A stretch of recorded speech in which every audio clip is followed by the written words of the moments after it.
Opa, tudo bom, pessoal? Bem-vindos hoje a mais um dia do ciclo de debate da OnStage, com coprodução dos nossos amigos da Olga e também do HR Studios. Hoje a gente está aqui com o Rodrigo Celsa, né, e hoje é um dia especial, né, que é o dia do metal, do rock, que é o pessoal que consegue fazer um show, nem que seja numa arena ou até nos fundos do quintal ali do Zezinho Atacadista, né? Então é aquele pessoal que conhece todas as realidades de show e como fazer o show.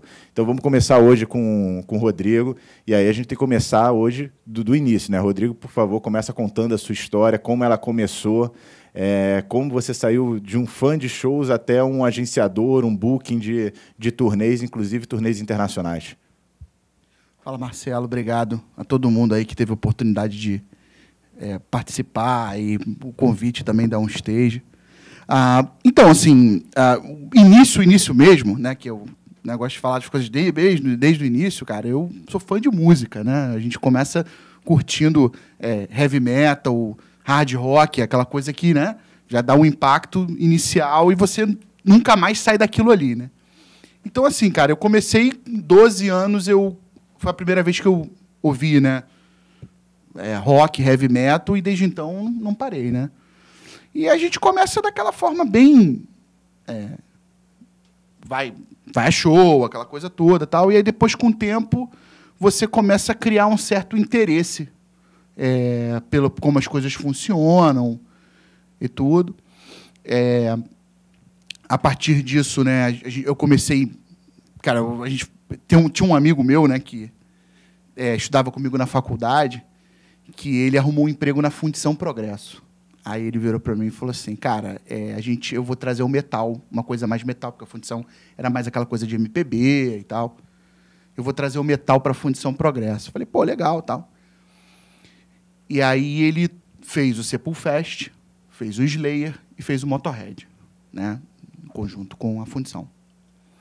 Aí ele falou, cara, eu preciso de pessoas para divulgar. Na época não tinha smartphone, não tinha Facebook, não tinha essas plataformas assim de divulgação, né, imediata. E aí ele falou, cara, eu preciso de pessoa para panfletar. Aí eu falei, porra, cara, vamos embora. Banda que eu gosto, né? Imagina o prazer de você panfletar um show do Slayer, um show do Motorhead, né? Na época podia panfletar, né? Porque hoje em dia você toma multa da prefeitura em 2 segundos. Exatamente. Então, assim, aí eu comecei... Cara, a gente ia nos lugares, às vezes eu e ele, né? A gente ia nos lugares e panfletava, tal. E aí depois Aí eu comecei, né? A gente começa a se inserir um pouco mais e tal. Comecei vendendo merchandising, depois fiz o upgrade, né, para o merchandising, né? A gente começou a ser chamado para vender merchandising, que é uma coisa que quase nunca ninguém quer fazer, e é uma coisa que que eu faço até hoje, né? Porque às vezes você está em turnê, você tem um orçamento baixo, você tem que se virar, você tem que acumular mais de uma função. Então você acaba fazendo isso também, entendeu? Então eu comecei vendendo merchandising, aí disso eu comecei a vender merchandising na época a Metropolitan, depois a Tele Hall, aqueles 50 nomes que teve durante os anos, né? E depois um dono de uma loja daqui do Rio de Janeiro entrou em contato, né, querendo montar uma equipe, porque ele queria fazer os shows no Rio de Janeiro para poder divulgar a loja. Tá bom, vamos. Aí ele falou, cara, eu preciso de uma pessoa que fale inglês e tal, que tenha disponibilidade, aquela coisa toda. Eu falei, não, tudo bem, vamos embora. E, cara, daí você entra naquilo ali e você vai batendo a cabeça até você pegar umas coisas, né? E aí, lá, isso eu comecei em meados de 2005, né? E aí, mais ou menos 2007, 2008, eu comecei 2006, eu comecei a fazer algumas coisas sozinho, né? Eu fazia também com ele, fazia algumas coisas sozinho. E a gente fazia evento, né? A gente começou sendo, né, promotor local, né? A gente fazia bandas de heavy metal, né, e hard rock, a gente trazia para o Rio de Janeiro. Aí lá para 2008, 2009, eu resolvi trazer as bandas de fora para cá, para o Brasil. E aí eu comecei montando turnê, tudo uma coisa, né? A gente vai aprendendo, vai vendo como as coisas funcionam. Não tem faculdade para isso, né? Ninguém te ensina a fazer isso. Então, a gente começou vendo as coisas funcionar e tal. Eu falei, bom, então eu acho que vale a pena fazer isso, fazer aquilo. E aí as coisas foram aumentando, né? A gente foi seguindo, foi melhorando, né? E aí acaba que a gente... Eu hoje também, além do agenciamento de algumas bandas, né, que a gente vai falar ao longo da conversa, e de tour manager, eu continuo fazendo show, né? Sendo promotor de show, a gente continua fazendo coisa aqui no Rio de Janeiro. A gente não abandonou isso, né? E eu acho que com o tempo a gente, né, foram pintando oportunidades, a gente foi fazendo, foi aprendendo, tal. É uma constante, não é um constante aprendizado, né? A gente sempre está aprendendo alguma coisa. Tem gente que a gente sempre consegue pegar alguma coisa de cada um e levar para si, né? E aí a coisa segue, né? A gente continua fazendo o trabalho da melhor maneira possível. E até explica para o pessoal que está assistindo justamente essa diferença do que é ser um promotor de show, um agenciador de turnê, né? E o tour manager, efetivamente, o gerente de turnê, né? E você exerce todas essas funções. Eventualmente, cada show, dependendo do artista, você é o promotor, dependendo do artista, você faz o agenciamento, também é o gerente de turnê, mas são funções diferentes. Sim. Ou seja, e normalmente, quando você tem artistas maiores, você trabalha também com pessoas diferentes fazendo essas funções, né? Quando você tem, obviamente, um artista menor, um evento mais underground, você acaba acumulando essas funções. Aí explica para o pessoal que não conhece, né, qual é a diferença dessas funções. O que cada um faz exatamente nesse ciclo, né, dentro de uma produção cultural, uma produção de show. Tá. Então, o promotor de show, vamos fazer separado, tá? Vamos fazer o promotor barra produtor, o agente e o gerente de turnê, ou tour manager, né, que é o que é dito, né, no inglês, né? O promotor de show barra produtor, ele é o cara que, como diz, ele promove o evento, né? Ele fecha o evento, ele traz para a sua cidade, ele promove esse evento, ele divulga e ele faz todo o trabalho de produção, que é fechar a casa, equipamento, hotel, alimentação, transporte. Ele cuida da parte da logística, né? A parte técnica, e ele também promove, né? Esse é o papel do promotor barra produtor. O agente, ele é a pessoa que vende os shows, né? Ele vende os shows, ele recebe a proposta, claro que tudo guardado às suas devidas proporções, né? Tem bandas top de linha, né? Mas porque você consegue, você recebe, né, muito pedido de show, e ele é o cara que faz esse trabalho. Ele é o cara que ele acolhe os pedidos de show e ele vende os shows para os produtores, ele organiza as turnês, né, em conjunto com o empresário da banda, e ele repassa para o empresário ou para a banda, caso a banda não tenha empresário, ele repassa essas ofertas para a banda considerar, e aí dali você puxar o que seria a turnê, né? E esse é o papel do agente. O gerente de turnê, ou o tour manager, ele é a pessoa que cuida da banda quando ela está na estrada. Ela é a pessoa que está na função de cuidar dos interesses da banda. O artista, a banda, ele tem que subir no palco e tocar, né? Ele não tem que se preocupar com outras coisas. Então, tem uma pessoa que ela é contratada para organizar isso, para pegar todas as informações e redirecionar a banda e o artista para os lugares para que a agenda seja cumprida. Essa é a diferença. Tem também o manager, né, que é o empresário da banda, que ele é o cara que ele cuida dos interesses da banda. Ele é a pessoa que representa para cuidar dos interesses da banda. O administrador. Exatamente, ele administra a banda. Hoje em dia, dependendo, óbvio, né, dependendo do nível da banda, de popularidade, de venda, você pode acumular várias dessas funções, né? Você tem até o próprio membro da banda, ele pode acumular essa função de empresário, de agente, né? Porque tem bandas que, lógico, são grandes, que tem mais de uma pessoa para fazer cada uma dessas funções. Então, é tudo bem separado, né? Às vezes as pessoas confundem, eu sou empresário, você é agente, acha que é tudo, esse cara aí é empresário, entendeu? E não, você tem as funções separadas aí. E hoje a gente, inclusive, vai estar com o Jonathan, que ele vai mostrar também um pouco dessa perspectiva de como é a banda, porque você precisa ter essa estrutura. Ou seja, a banda ela tem que ter uma certa lógica empresarial. Ontem até o Luiz do Simpla falou bastante sobre isso, né? Não existe essa coisa de somos amigos tocando. Se você quiser fazer a coisa acontecer, show, viajar, fazer turnê, independente do tamanho, você tem que ter sim uma estrutura para conseguir efetivamente fazer a coisa acontecer. Então você tem que saber, tem que ter contatos de ligação, você tem que ter alguém administrando, exatamente, fechando as datas.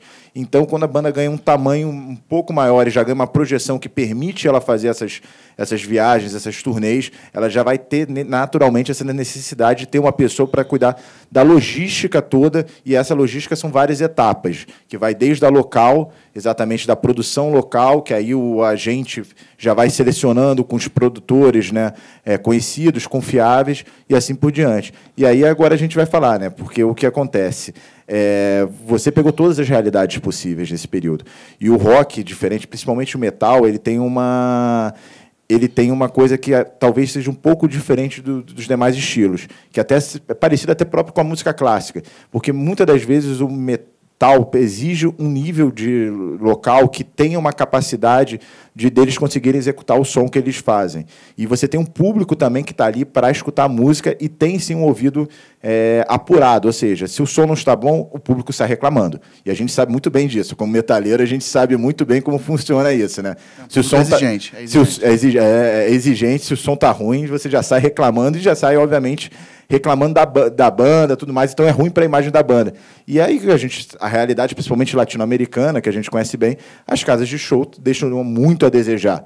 E aí você realmente faz shows, dependendo do local, em beira de estrada, basicamente, em local que é fundo de quintal, e tem que fazer um show com uma banda, às vezes, de metal melódico, com nível técnico, com nível de estrutura que o local não comporta. Você tem que fazer acontecer. Aí eu quero que você fale justamente dessa experiência de tratar com artistas, né, que vêm aqui para fazer turnê na América Latina como um todo, né, e como é essa realidade quando eles vêm para cá e como você consegue fazer acontecer nesses locais, principalmente. Assim, aqui no Rio de Janeiro mesmo, a gente está falando de Rio de Janeiro, até Rio de Janeiro e São Paulo, a gente se depara com esses entraves, né, com esses problemas de questão de som. Tudo bem que aqui a gente tem um HR, né, para salvar a gente, o Flávio Pascarillo, que salva a gente nessa parte, mas não é sempre assim. Né? Você vai pegar, às vezes, localidades que não tem estrutura nenhuma e tem que fazer o show acontecer. E aí até o gerente da turnê, o próprio quem faz o promotor do show e o agenciamento, eles têm que olhar essa parte. Essa parte parece que não, mas principalmente quando você lida com rock e metal, é uma das partes mais importantes. Não é só trazer a banda, é saber onde a banda vai tocar e se o local comporta a qualidade de som que a banda está ali.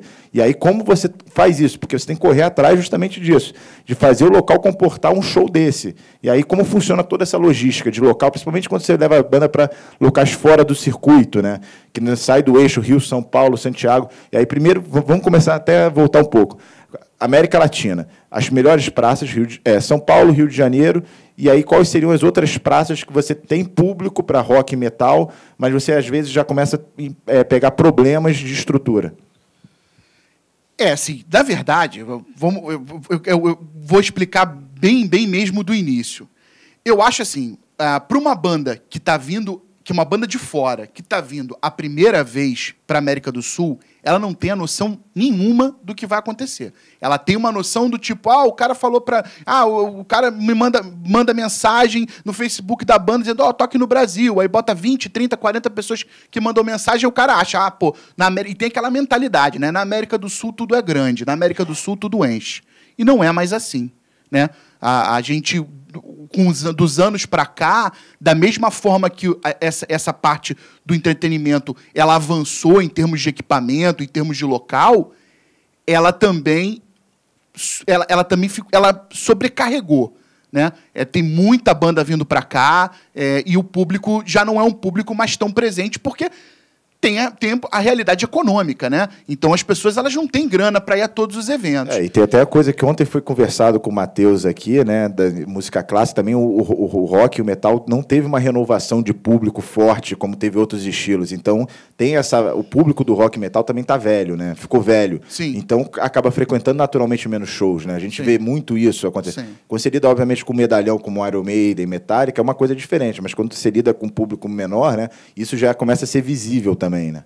Então assim, quando você traz uma banda e você consegue um número mínimo para essa turnê se tornar viável, você tem que ser bem realista com a banda. Você tem que dizer qual é a situação que ela vai encontrar. E aí você consegue, em cima disso, trabalhar dentro da nossa realidade. Da realidade que eu digo da América do Sul, América Latina. No caso, a gente enfrenta vários problemas, né? É normal, a gente faz é muito importante você, numa situação de turnê, você fazer um trabalho de pré-produção. O que é a pré-produção? Você tem que tentar bater, explicando de uma forma bem genérica, tá? Mas você tem que tentar bater com todos os produtores, com todo mundo envolvido na turnê, cada um dos responsáveis por cada cidade, você tem que bater o número de informações possíveis para que não haja problema no dia, né? Para que você não traga esse problema para a banda. Então, você tem que trabalhar o maior número de detalhes possível. Durante a turnê, óbvio que vão ter problemas, mas quanto menos problema, melhor. Coisas que você consiga administrar e que a coisa gire de uma forma tranquila para os músicos e para a banda, até porque você tem um nome a zelar também para você trabalhar com outras, isso vira uma indicação, as bandas até voltam para lá sabendo que você fez um bom trabalho e indica para outras bandas, até bandas maiores. Então, no geral, assim, você tem que fazer um trabalho de pré-produção muito forte para tentar fugir desses problemas. Você mesmo mencionou Rio de Janeiro, você tem São Paulo, você tem Curitiba, você tem Porto Alegre. O Sul e o Sudeste, no geral, tem muita coisa boa. Tem coisas ruins, mas tem muita casa de show boa, muito equipamento bom, né? A gente trabalha com HR. Eu trabalho com HR aí desde 2008, se não me engano, 2007, 2008, a gente trabalha com HR, a gente acompanhou toda essa evolução do Flávio em termos de equipamento, e eu vi de perto o quanto o HR cresceu e quanto ele é uma referência hoje em dia aqui no Brasil, entendeu? Então, assim, a gente acompanha essa melhora, mas é aquela história, né? A gente tem problemas. Nordeste, a gente tem muito problema. O Centro-Oeste, dependendo da cidade, Goiânia, Brasília, são cidades legais para se trabalhar, tem uma estrutura boa, mas o Nordeste e o Norte ainda realmente estão aquém dessa situação de facilidade de equipamento, local, né? Hospedagem não, transporte não, mas local, eu digo, casa de show e o equipamento, a gente bate com essa dificuldade. Mas, de qualquer forma, tudo é acertado. Tudo é acertado. Se você chegar com antecipação, você fizer a coisa com calma, você consegue suprir. Você pode chegar, o cara que é um tipo, por exemplo, equipamento, né, que é muito comum. O cara que é um típico específico de bateria, ou um típico específico de amplificador de guitarra, de cabeçote, aquela coisa, e que você não tem. Você não tem como. Hoje em dia, você não tem a praticidade. Você tem uma turnê com orçamento baixo, você não pode se dar o luxo de levar um cabeçote no avião, porque você paga um excesso de bagagem absurdo. Então, assim, você fazendo isso com antecipação, você fazendo isso com calma, você consegue remediar e você consegue apresentar outras opções que o cara fala, não, beleza, tudo bem. Você explica a situação.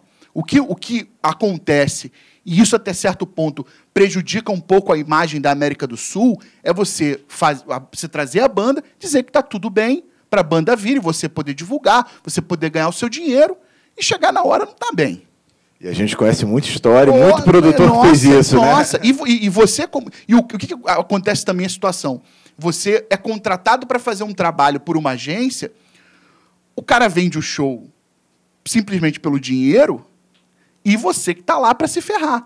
Então, quando você chega, você não tem muita informação, você chega, não é o que o cara pediu, o cara não está ciente disso, o artista não está ciente disso, e aí o que você faz? Você fica naquela encruzilhada. Porque você tem que fazer o estilo vaselina. Você não pode quebrar o pau com o cara, porque o cara é um contratante que está sempre ali.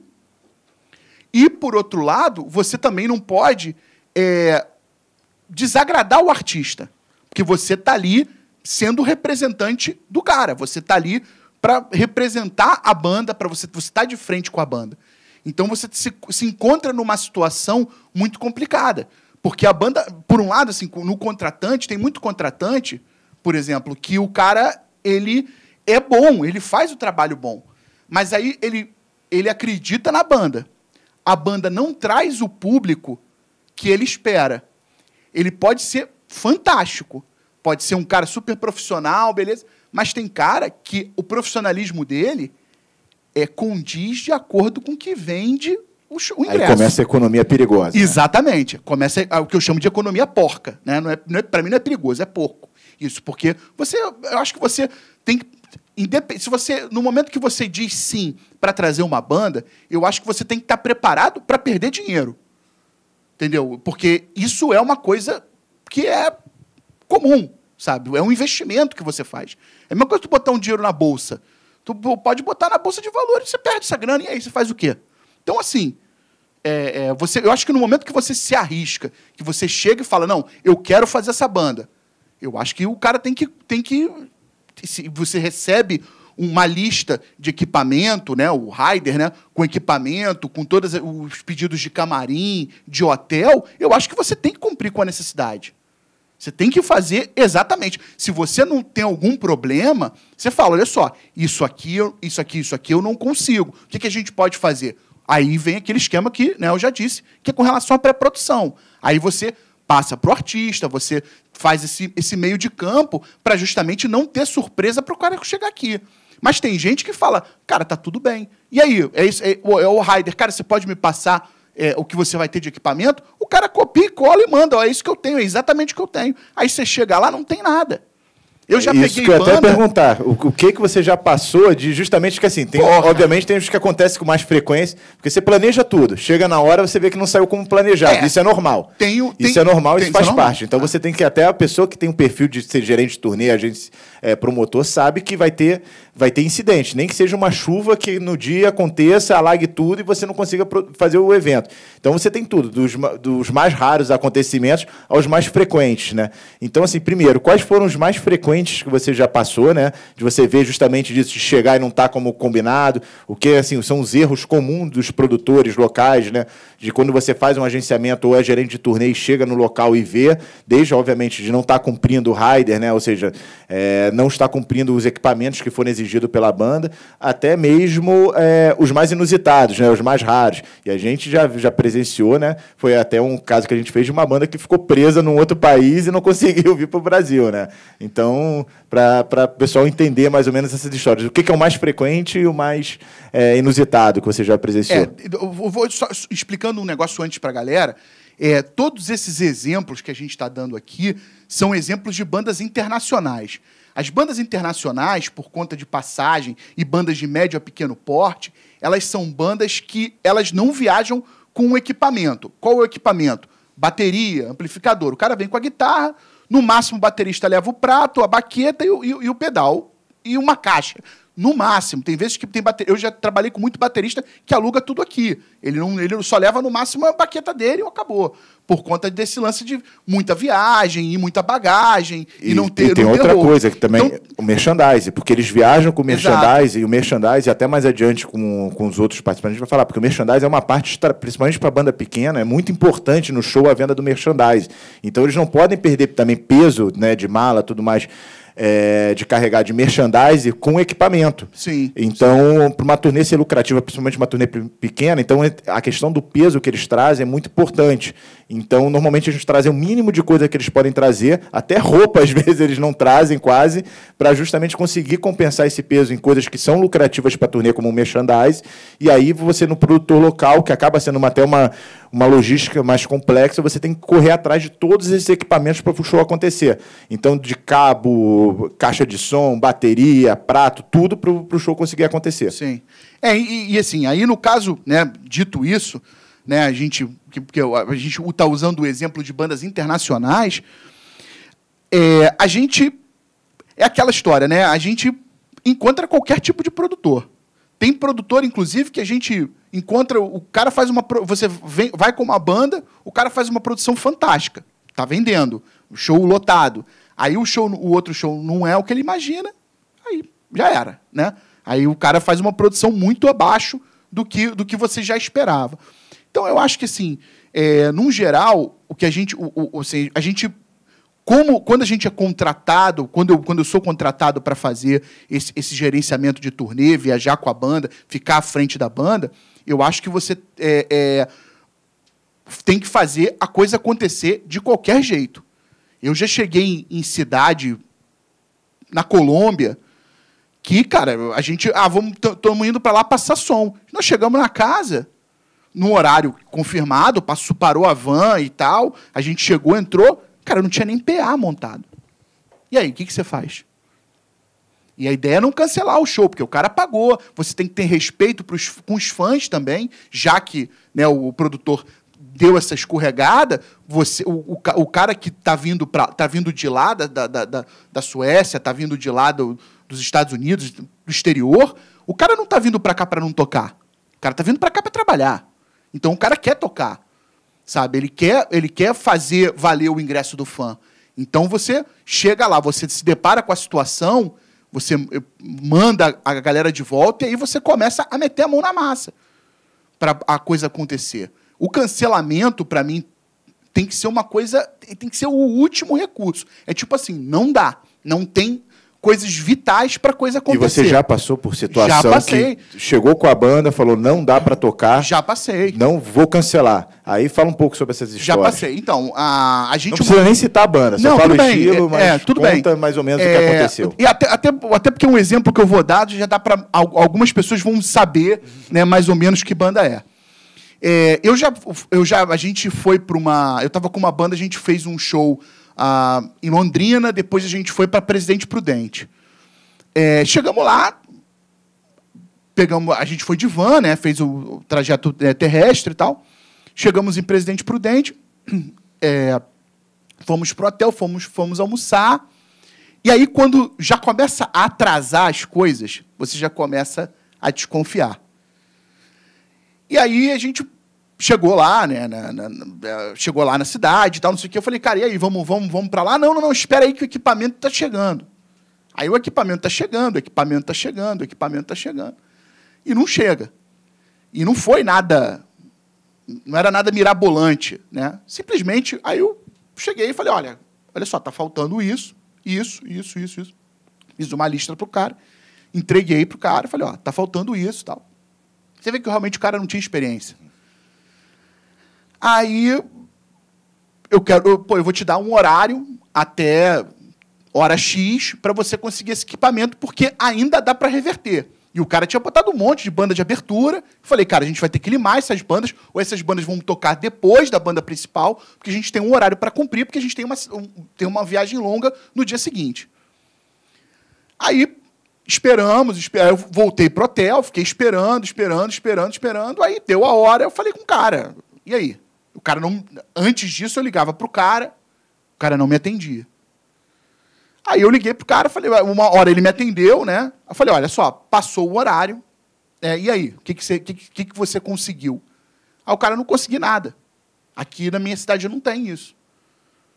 Aí a gente, mas por que você não falou antes? Aí tem toda aquela... porque... mas, poxa, eu achei que fosse ser tranquilo, porque eu vi o filme dos caras no Netflix e achei que porque os caras tocaram em tal lugar, que era um lugar tosco, eu achei que fosse chegar aqui e os caras fossem tocar qualquer coisa. Ou seja, você vê o nível do amadorismo, né? O tamanho do amadorismo. O cara vê um filme do Netflix da banda, vê que a banda passou por uma situação ruim, o cara não consegue nem entender que às vezes isso pode ser uma jogada de roteiro para poder tornar o filme interessante, e o cara acha que aquele passado mesmo da banda, que começa pequena para depois já ganhar um tamanho e já poder exigir melhor. Exatamente. Até porque o público fica mais qualificado também. Exatamente. Então, assim, aí você fala, pô, cara, quando rolou essa situação, eu falei, bom, não tem o que fazer, infelizmente a gente vai ter que cancelar. E aí você tem que prestar contas para a pessoa que te contratou, você tem que explicar a situação para ela, o produtor vai e se vitimiza no evento do Facebook, diz que você diz que a banda é a banda estrela, que a banda não quis tocar. Porra, como é que a banda não quis tocar? A banda sai lá do Caixa Prego para vir para cá, para não tocar? Sabe? Não tem nenhum sentido. Então, assim, tem é um estresse. Cancelamento mesmo, graças a Deus, eu lidei com muito pouco. E, por outro lado, tem um outro lado da moeda. Você pega os caras que eles são fãs mesmo, eles curtem a banda, ele juntou 3, 4, e os caras gostam pra caramba da banda, cresceram escutando e tal. O cara junta 3, 4, bota um dinheiro, paga um show, paga a passagem, paga o hotel. Você vê que os caras eles têm uma dificuldade em realizar, porque os caras não têm experiência, mas os caras eles metem a cara. Eles metem a cara. E aí você acaba criando uma empatia pelas pessoas, pelo cara, pelo produtor, e aí você ajuda. Você vê e você fala, pô, cara, uma vez a gente foi com uma banda, eu fui com uma banda pro interior do México, e você vê que os caras eles estavam totalmente deslumbrados, eles lotaram a casa. Foi um evento na cidade, os caras apareceram na TV, aquela coisa toda. E os caras, você vê que os caras tinham uma limitação de equipamento, você vê que os caras tinham os caras não eram produtores de show, mas os caras realmente quiseram fazer e eles foram honestos em chegar e falar, olha, a gente não consegue isso, a gente não consegue aquilo, o que a gente pode fazer? E aí a gente foi moldando a coisa que chegou na hora, rolou perfeitamente. E foi um dos shows mais legais, porque isso também é uma coisa que acontece. Quando a gente viaja, a gente vê que às vezes você faz shows no interior, nas cidades que não são muito... não é muito comum na rota, e aí os shows são maravilhosos, porque as bandas não costumam passar lá, e aí você faz um show numa capital, o show é frio, porque as pessoas estão acostumadas a ver, já viram a banda várias vezes, ou então já viu ver várias bandas, todo fim de semana ver 3, 4 bandas, e para o cara não é mais novidade. Então, assim, eu acho que tudo é conversável. Você, obviamente, vai encontrar pessoas boas, tem muito produtor, são poucos os produtores na América Latina que eles, de fato, eles te entregam uma produção impecável se ele vender 10 ingressos ou se ele vender 1000 ingressos. São pouquíssimos. Né? Com o tempo, você vai vendo. Né? Isso também entra na minha parte do agenciamento, né? Que a gente organiza muita turnê, eu faço muita turnê, trago muita banda. Então, você já tem mais ou menos aquela galera que você está acostumado a trabalhar, sempre pinta um ou outro novo, e aí você...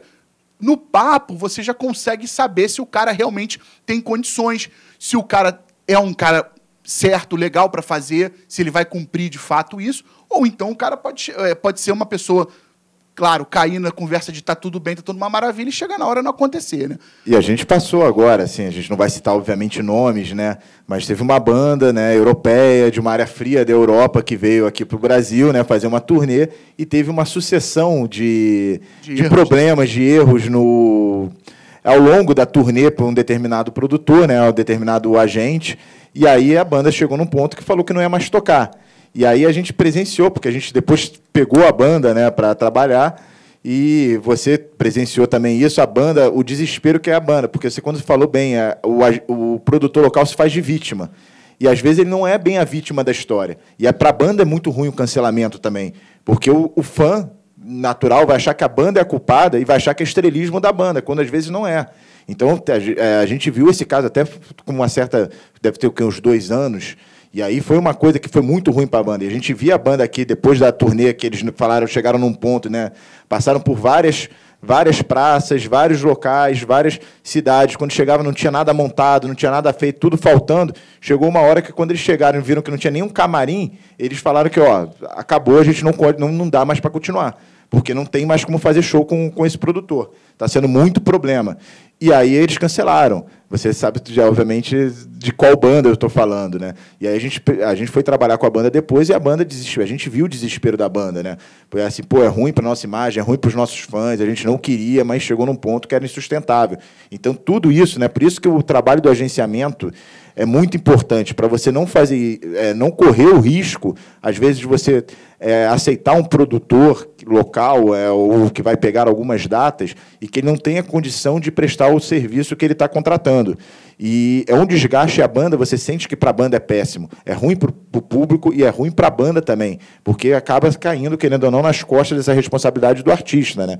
Então, assim, toda essa situação você vê que acontece. E aí tem vários detalhes também. E isso daí, o Rodrigo, inclusive, fez a produção de uma banda que veio tocar na América Latina, uma banda fenomenal. Essa não tem nem problema de falar até o nome, né, que é o TTNG, que o pessoal é muito gente boa, né, os ingleses. Só que quando eles chegaram, eles ficaram presos no Peru, porque entraram no Peru com o visto errado. O produtor local, o que ele fez? Ele foi tentar economizar no visto. Na hora que eles chegaram, porque o artista, quando vem, ele vem trabalhando, então ele tem que ter o visto especial dependendo do país. Americano, por exemplo, tem que vir com um visto de trabalho. Quando ele chegou aqui, quando chegou no Peru, a banda foi presa, não deixaram eles saírem do Peru. E aí, como foi depois, esse caso é até interessante, que teve que ter toda uma logística para conseguir fazer o show acontecer, já com as datas marcadas no resto da turnê, e a banda presa e você não sabendo quando a banda ia sair de lá, né?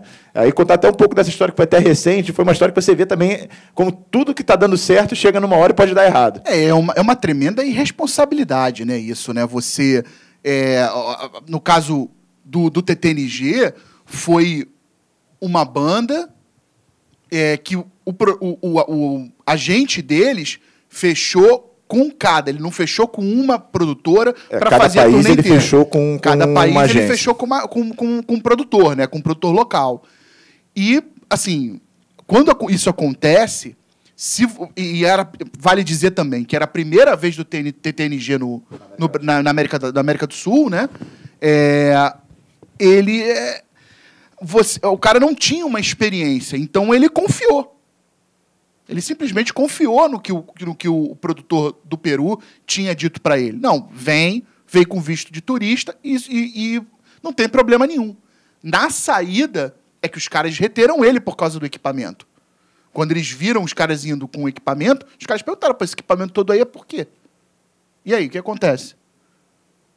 Aí isso acaba sendo um efeito dominó, porque eles tiveram que voltar para o hotel, tirar um novo visto, para poder trocar o visto. Na verdade, eles tiveram que trocar o visto, né? Porque eles entraram como turista, eles tiveram que trocar o visto, e isso, cara, prejudicou todos os produtores da frente, dos shows que seriam depois, né, do show do Peru.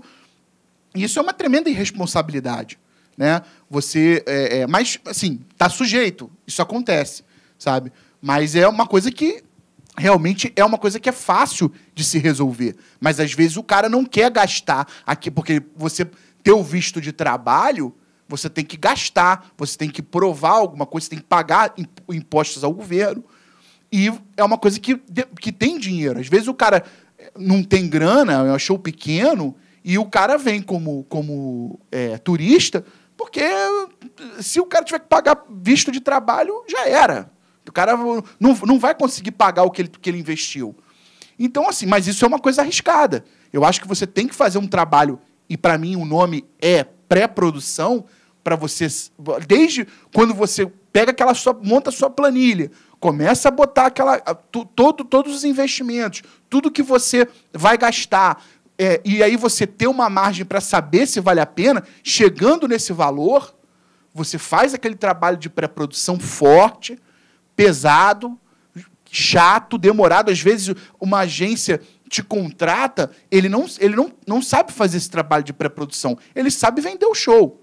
Ele tem contato suficiente para poder vender o show. Mas aí a pessoa te contrata, o cara da agência te contrata, para você também fazer esse trabalho de pré-produção, porque isso é uma coisa que vai... Você fazendo um trabalho forte e a turnê rolando de forma tranquila, você ganha um nome, você ganha um respaldo para poder fazer outras bandas do cast do agente de fora, né? Porque o agente de fora ele não trabalha só com uma banda, ele trabalha com várias. Então você ganha com um nome, né, com a tua competência para você fazer outros trabalhos e até indicação para você fazer bandas maiores. Você tendo esse investimento para fazer bandas maiores, você faz, que aí é onde mora o dinheiro mesmo. E aí eu acho que a coisa mais importante desse mercado, né, de produção, quando você faz o trabalho, o trabalho vem em razão do trabalho bem feito, né? Sim, sempre. Quando você faz o trabalho, uma produção boa, você vê que começam a te procurar, né, os demais agentes, quem faz o booking, começa porque confia no seu trabalho. Mais adiante, o próprio artista também começa a procurar, porque ou vem já querendo, Rio de Janeiro, tal local, eu faço sempre com o Rodrigo, porque eu confio no trabalho dele, né? E assim, e é tudo isso, e é até a capacidade de lidar com os problemas. Aí, terminando até a história do TTNG, o Rodrigo e o Felipe conseguiram ficou faltando as praças mais importantes da banda, que na América do Sul é Santiago, no Chile. Santiago, Buenos Aires e São Paulo, e São Paulo, foram as três maiores, ficaram as maiores. Assim, Buenos Aires, querendo ou não, por conta da alta do dólar, que vai acontecer agora com o Brasil, acaba ficando fraco de público, né? E isso é até uma coisa interessante, né, da gente conversar aqui nesse debate, que como o dólar também influencia no valor dos ingressos, nas bandas vindo para cá, principalmente bandas menores, e acabou conseguindo. Vocês mudaram a data do show, conseguiram um único lugar, quase praticamente matinê, né? Eles tiveram que tocar à tarde, mas o show aconteceu da mesma forma que aconteceu no Chile também, naquela correria, né? Porque enquanto era para estar tocando em São Paulo, eles ainda estavam retidos no Peru, quando era para estar no Chile também ainda estavam lá.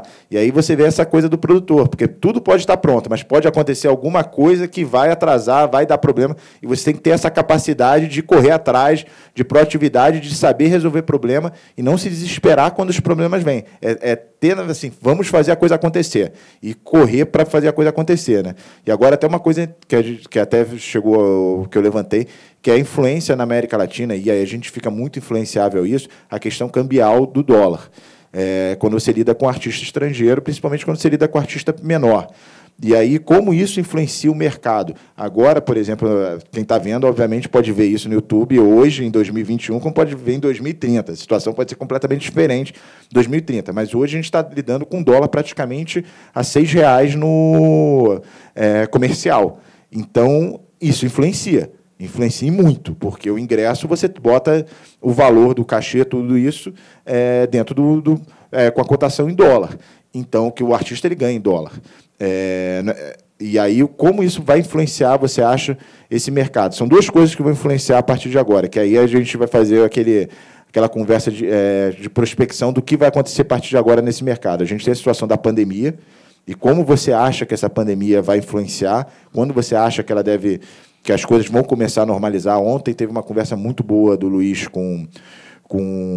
do Luiz da Simpla com o Matheus, e ele falando dos modelos que foram tentados, de drive-thru, né, drive-in, de show, de live, mas a verdade é o seguinte, enquanto a gente não tiver uma situação que possa voltar 100%, show internacional não acontece.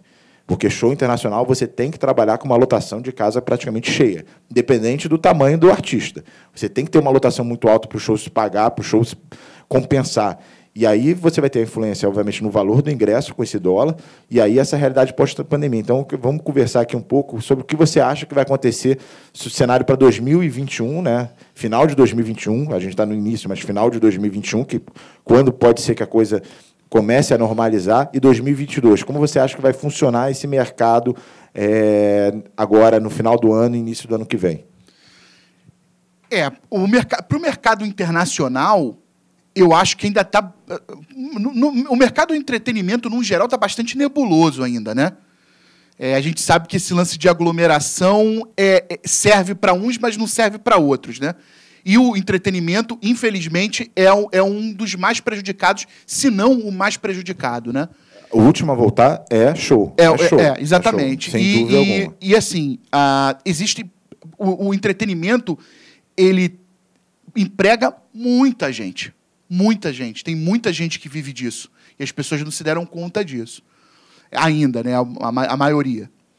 Então, assim, eu acho assim, o problema do internacional é que você não envolve só o que acontece no nosso país.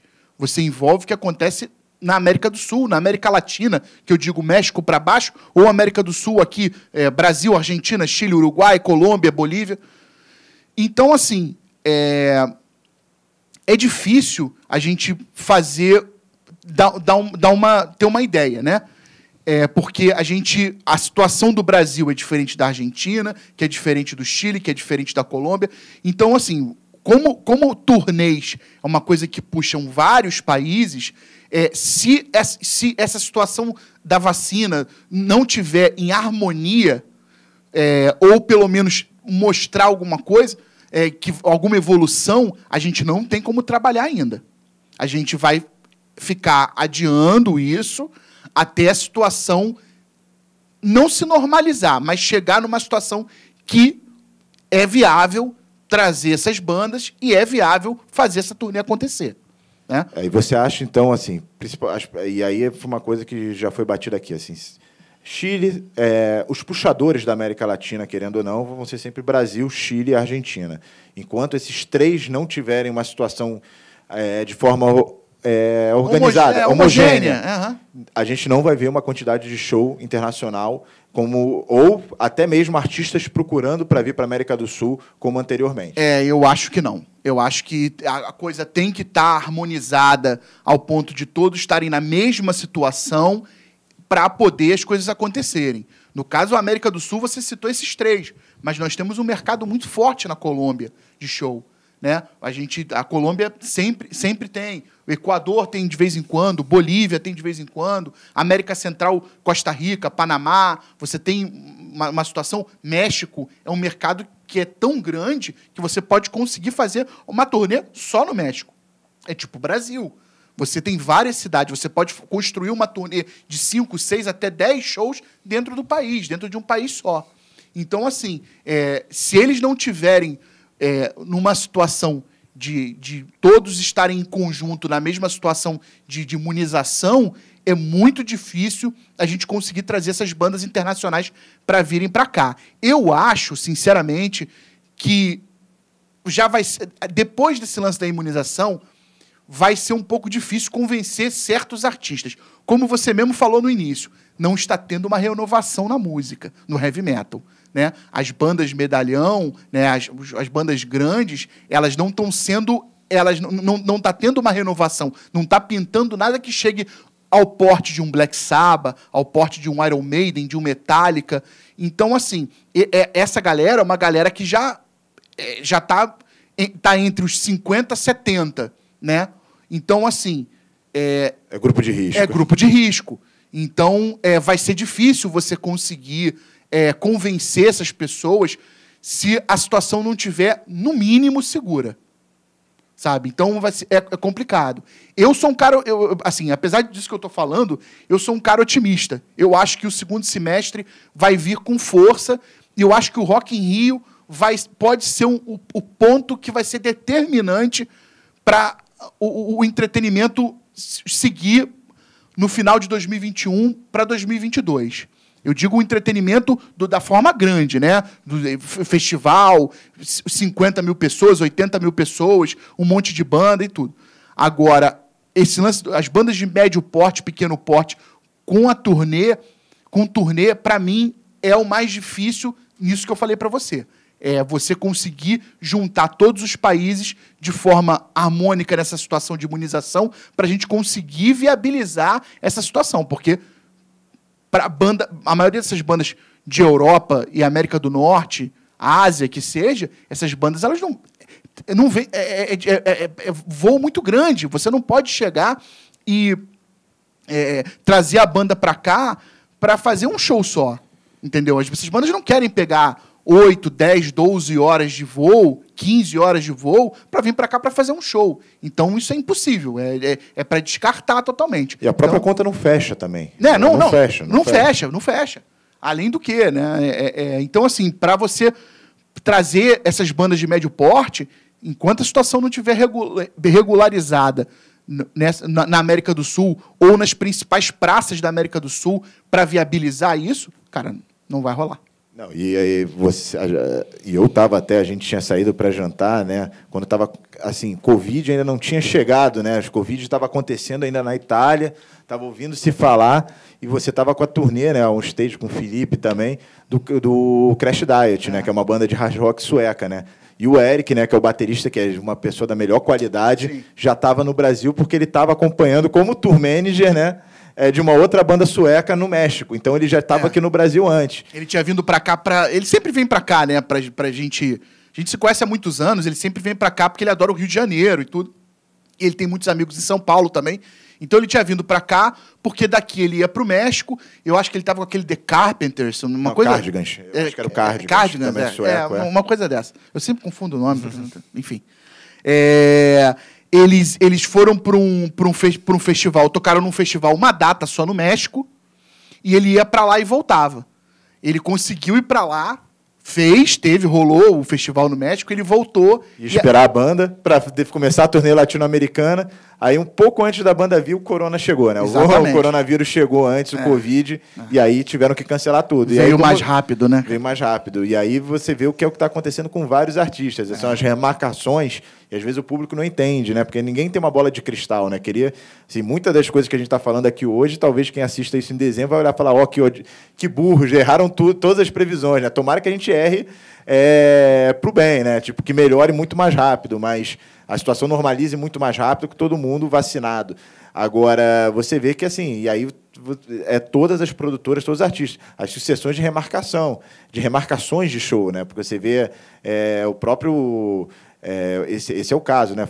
O show já foi remarcado o quê? 2, 3 vezes? 2 vezes, né? A turnê já foi remarcada 2 vezes. 2 vezes. E aí agora tem a remarcação que espera-se para setembro, né?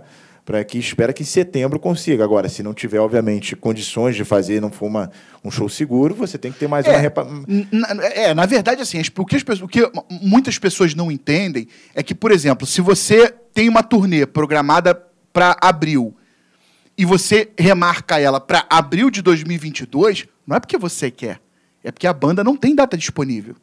Então, muitas pessoas reclamaram, mas marcou com 1 ano. A questão não é a gente, por nós, teria sido remarcado antes, porque é o dinheiro que a produtora investe, esse dinheiro está preso.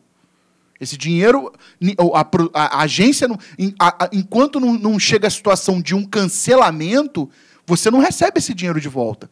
Então, fica parado porque é prejuízo para a produtora e é prejuízo para o artista. Então, ele quer segurar essa situação para poder adiar. Então, você tem esse lance do adiamento. Se às vezes o cara adia, sei lá, daqui a para 1 ano ou 8 meses que seja, é porque é o que está dentro da agenda do artista. Porque o artista não está adiando só o seu evento, só a sua turnê. Ele está adiando a agenda dele inteira. Então ele vai ter que administrar isso de uma forma que eles não percam nada, porque cancelar, significa ter que devolver o dinheiro. E isso é um prejuízo para a banda e para o produtor também, porque tem coisas que o produtor investe e ele não consegue recuperar. E para mim, que trabalho também com esse lance de gerenciamento, de agenciamento, o agente ele ganha uma comissão em cima da venda que ele vai ter que devolver. O cara que faz esse trabalho de tour manager, de gerenciamento de turnê, ele tem uma agenda comprometida que ele perde. Muitas das vezes tem turnês que são 3 semanas, 1 mês até.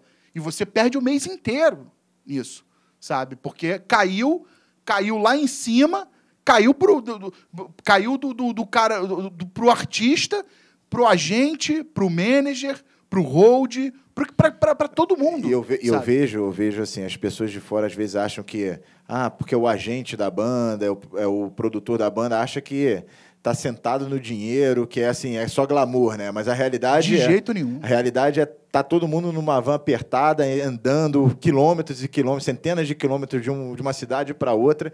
E aí o Covid foi uma situação excepcional no mundo, isso daí, obviamente é inegável, e teve uma influência. Aqui no Brasil, a gente tiveram normativas, que vão leis, decretos, que tentaram salvar os produtores. E assim, foi uma das coisas, foi essa possibilidade de você reagendar a data sem a devolução do dinheiro. Muita gente não entendeu, achou absurdo, mas a questão é a seguinte mesmo, até do próprio negócio. Se você tiver que reembolsar todo mundo, quebrou todas as produtoras. E aí de todos os tamanhos. As tiqueterias também, né? Ontem teve o próprio Luiz do Simpla, que deu uma aula de como eles tiveram que se virar. E aí você acaba com o mercado. Exatamente. Você não tem mais mercado, porque vai ser um prejuízo que vai ser, ainda mais de um ramo econômico que não é o último a voltar. E o último a voltar com razão também, porque você não pode ser inconsequente. E aí quem trabalha com produção, vocês sabem bem, dá raiva de ver o cara fazendo uma festa clandestina, né, descumprindo, porque você sabe que isso só atrasa o retorno total dos eventos. E quem é o produtor sério, que faz evento grande, que trabalha com artistas internacionais, sabe como isso é prejudicial ao setor. Porque tem que estar tudo ok, tudo funcionando para poder voltar ao normal e voltar a fazer. E aí você disse uma coisa no momento da conversa importante. As pessoas não têm noção de quantas pessoas são envolvidas dentro de uma produção de show. Às vezes as pessoas só olham o artista, acham que é o artista mais uma pessoa, mas são dezenas de pessoas, independente do tamanho do show, para fazer a coisa acontecer. Então, que vai desde hold, carregador, e essas pessoas estão paradas. Querendo ou não, essas pessoas não ganham dinheiro na live. O artista fala, tudo bem, tenta ajudar, mas eles ganham do dia a dia.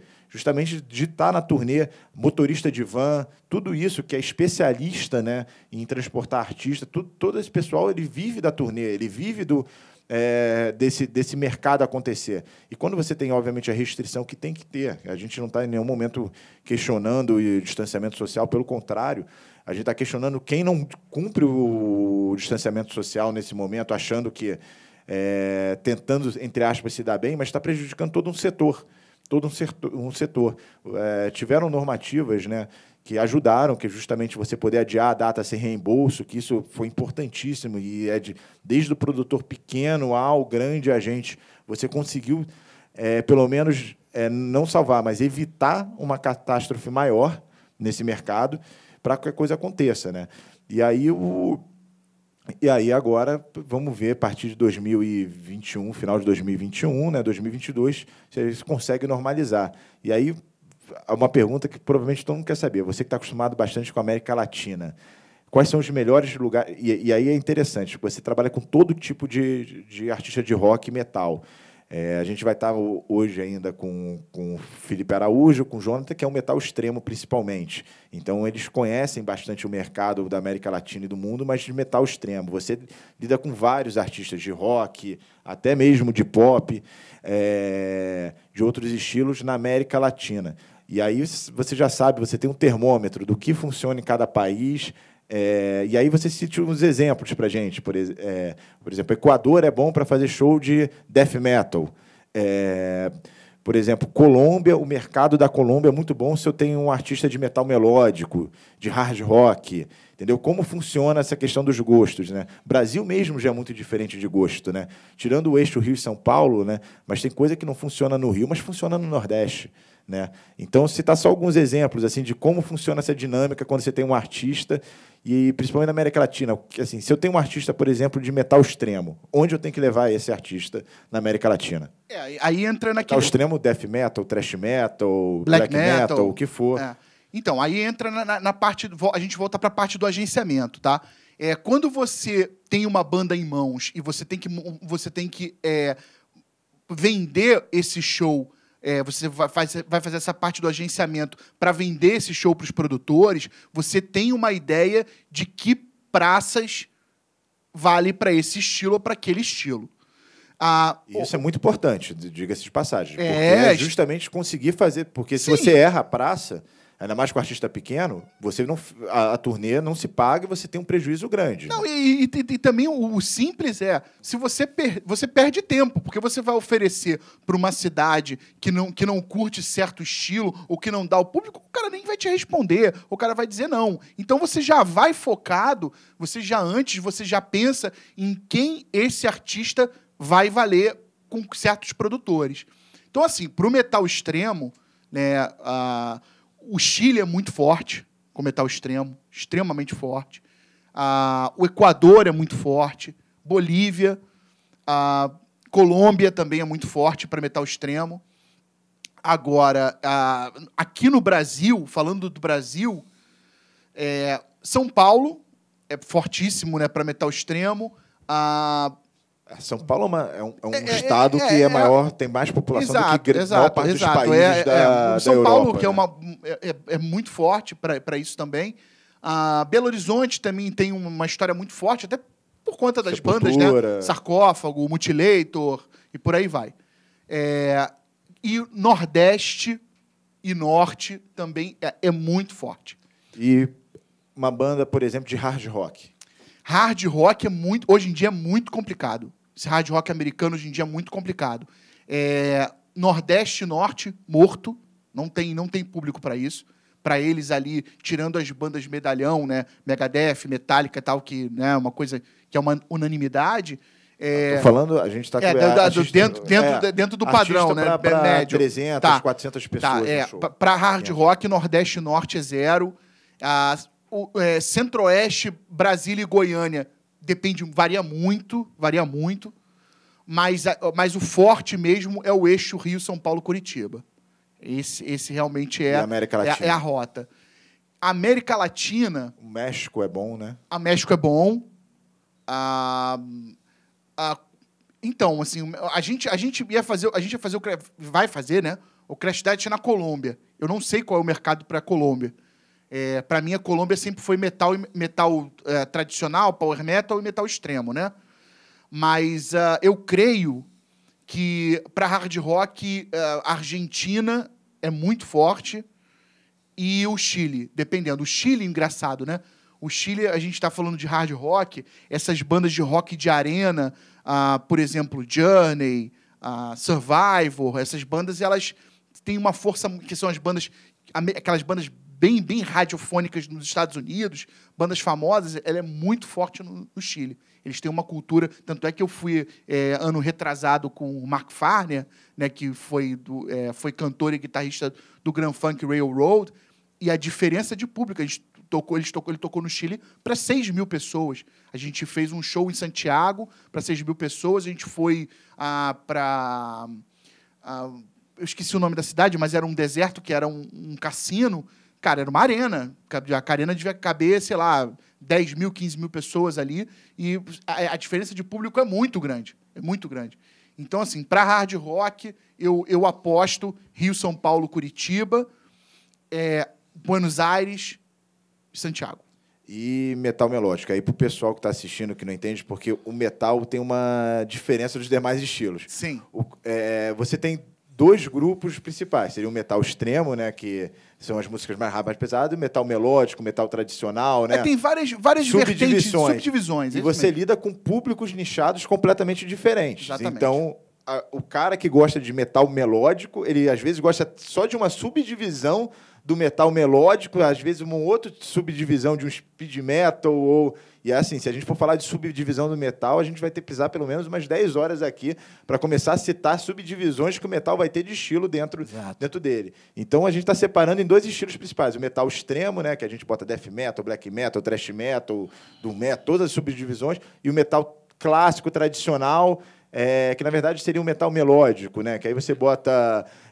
que é complicado você dividir. Isso é uma questão de isso é uma questão de... Mas aí você pega um artista tipo Angra, que é um metal melódico, né? Mas o Angra, beleza, é brasileiro, mas se eu tenho um artista tipo menor, talvez, do que os Stratovarius, vindo para a América Latina, quais locais você acha que eu deveria fazer um show na América Latina com um artista desse? Então, essas bandas, elas explicando a parte musical... Essas bandas tiveram um boom no final dos anos 90, no início de 2000, né? Até 2003, 2004. É um público também que não se renovou muito, mas atrai um público saudosista. Então, assim, hoje em dia... foi a nossa geração. Exato. A gente pegou a geração de Nightwish, Blinding Guardian, quando eles estavam... A gente não vai entregar a idade aqui, né? Mas bem antes até, inclusive, do que isso, né? Mas, assim, essas bandas... No exemplo que você deu dos Stratovarius, hoje em dia são bandas que Aqui no Brasil é no máximo São Paulo-Curitiba ou São Paulo-Rio. Papo assim, 2, 3 datas sem fugir daquela rota Sudeste-Sul. E aí, assim, não é tão difícil como o hard rock, por exemplo, que você perguntou. Então, você consegue fazer, na boa, Argentina, Chile, Colômbia, Bolívia, depende muito. Bolívia tem um problema da altitude, que é muito complicado. Tem banda que não gosta de tocar em La Paz, por exemplo, porque é muito alto, né? E aí acaba optando por Cochabamba, por Santa Cruz de la Sierra. E para quem não sabe, assim, para quem nunca pegou uma altitude de Bolívia e Peru, né? A altitude é cruel. Para quem não está acostumado, principalmente a gente de Rio de Janeiro, que está no nível do mar, quando você pega uma cidade... E até mesmo... Não, você pega, por exemplo, até cidades que não são tão altas... Cusco são 4.500 metros de altitude. Ou o artista tem que chegar, igual o jogador de futebol. Ou ele chega e toca e vai embora. Se ele ficar, ele vai precisar de uns 2, 3 dias para conseguir se adaptar, para conseguir subir. Senão ele não termina o show, ele não consegue respirar até o final do show. Né? Geralmente, quando a gente... quando eu sou escalado e rola La Paz, se você tem uma certa idade que você tem que pedir, né, os balões de oxigênio no canto do palco para o cara poder, eventualmente, o baterista, né? Quem faz mais esforço. Mais esforço. Tem baterista que gosta de levantar a baqueta e faz, o cara dá pulo e gira, aquela coisa toda. Ele acaba se desgastando mais. E aí, no caso, tem que ter isso à disposição, né? Agora, assim, por exemplo, Quito, que também é uma cidade alta, mas não tão alto quanto La Paz, a gente já passou por situações adversas. Teve gente que se deu bem, teve gente que se deu mal. A última vez que eu fui a Quito, inclusive, eu fui sendo tour manager de 2 bandas. O baterista de uma das bandas tinha um problema de asma pesado, a gente não sabia disso, e ele chegou numa situação de que ele não... A gente ficou num hotel que ele estava num andar, no segundo andar, que só tinha acesso através de escada, não tinha elevador. Então, o cara, ele estava tão mal, que ele dormiu no sofá do lobby. Porque ele falou, cara, se eu subir essa escada, eu acho que eu vou morrer. E o cara foi, a gente chamou um médico, foram 3 médicos lá, deitaram ele no chão, fizeram tal, e aí ele, meio branco, falou, não, a gente tem que fazer, porque sempre tem aquela preocupação do artista com o fã, né, de não desapontar o fã e também não desapontar o próprio produtor também, que investiu o dinheiro dele no evento e está dando condições para tal. E aí o cara chega numa situação de a gente não pode, então eles chegaram a um consenso, eles reduziram o set, né, o set tinha, acho que eram 10 músicas, eles tocaram 6, e acompanhado sempre pelos médicos do lado, porque se o cara tivesse qualquer problema, ele ia ser assistido ali, né? E aí ia ter que encerrar o set. Ainda bem que rolou tudo certo, graças a Deus o cara conseguiu fazer o set inteiro, mas é uma situação que a gente, sabe, e é bem característico da América Latina, né? São locais com altitude elevada, né? Bem alta, que o estrangeiro não está acostumado, né? Falar de frio, locais frios aqui da América Latina, mas a maioria, quando vem da Europa e Estados Unidos, já está habituado com frio, né? Às vezes até com frio muito maior do que ele vai pegar aqui. Aqui é o contrário, você vai ter o problema, eventualmente, da altitude em algumas cidades, não aqui no Brasil, né, mas na América Latina, e também o calor, né, que tem vários que também não estão habituados, por mais que estejam acostumados a tocar com fogos, com luz em cima, mas às vezes você pega um dia de verão aqui, principalmente, por exemplo, Rio de Janeiro. É horrível. Ou seja, a sauna, que normalmente já é o local, vira uma sauna maior ainda. Né? Aqui no Brasil, aqui na América do Sul, você fazer turnê em janeiro, você tem que aguentar. É paulada. Eu já fiz turnê aqui, em janeiro aqui, que a gente fez... foram 18 shows em 19 dias, sendo que eram enfim, vários países. A gente foi de Honduras até Bariloche. A gente rodou a esse ponto em janeiro, e situações horrorosas de calor, né? Climáticas, né? Que era um negócio absurdo. Era absurdo. Então, assim, como eu também já fiz turnê nos Estados Unidos em janeiro também, que é um frio absurdo, 8 pessoas dentro de um ônibus, a gente não conseguia colocar água dentro do ônibus porque estava tudo fechado, os postos estavam fechados, só realmente para gasolina, porque a água congela. Então, assim, a gente ainda tem que ter esses extremos. Mas, voltando, que eu não respondi a tua pergunta, com relação ao metal, quais as praças do metal melódico, aqui no Brasil, esse trajeto sudeste-sul, você tem, obviamente, Argentina e Chile, dependendo da banda, Colômbia, México também, com certeza. Costa Rica é um mercado que, para muitas coisas, eu já fui várias vezes a Costa Rica, teve muita coisa legal, e teve coisas não tão legais. Panamá também é um mercado também diferente. A América Central, Honduras e El Salvador, Guatemala e El Salvador tem rolado bastante show. Lá o metal extremo é muito forte, tem um produtor lá que faz muito metal extremo lá. E, assim, em México, né? México é um mercado, né? Como eu já te disse, é um mercado à parte, né? Mas dá para você fazer. Cidade do México, Monterrey, Guadalajara, são cidades que elas são comuns nesse percurso de turnê. Você pode fazer uma turnê, você não precisa fazer só uma turnê no México. Você pode fazer uma turnê na América Latina inteira. E aí você consegue fácil colocar essas 3 cidades, né? Monterrey, Guadalajara e Cidade do México, por exemplo. Entendeu? E América Latina, principalmente México e Brasil, você tem uma população continental, né, gigantesca, centenas de milhões de habitantes, né, e infelizmente a gente não vê o público correspondente também a esses centenas de milhões de habitantes, né? Então você vê, a gente está falando de São Paulo é uma cidade, o próprio Rio de Janeiro tem 16 milhões de habitantes, o estado do Rio de Janeiro, 16, 17 milhões de habitantes. Você está lidando com uma cidade, um estado que tem mais habitantes do que Portugal, que tem 15 milhões. Noruega são 10 milhões de habitantes. E, mesmo assim, com um público relativamente pequeno para artistas de rock e metal. Porque desses 16 milhões, às vezes você tem um artista que na Europa, em Portugal, vai tocar em 6, 7 casas, em 6, 7 cidades em Portugal, com um público de suas 500, 600 pessoas. Aqui você coloca no Rio de Janeiro, às vezes 300 pessoas, né? Então, assim, a América Latina também tem isso, né? O público de rock e metal é muito fiel, mas você não tem a renovação também e uma falta de público talvez correspondente à população que a gente tem, né? Tudo bem que tem outros problemas, como problemas financeiros. A gente são países pobres, nós somos de um país que tem uma desigualdade social muito grande, que isso também influencia, né? Querendo ou não, quando você está lidando com artista estrangeiro, os ingressos não são baratos, você não tem como fazer ingressos baratos, porque senão você também não consegue trazer. Então, isso também se leva em consideração, né?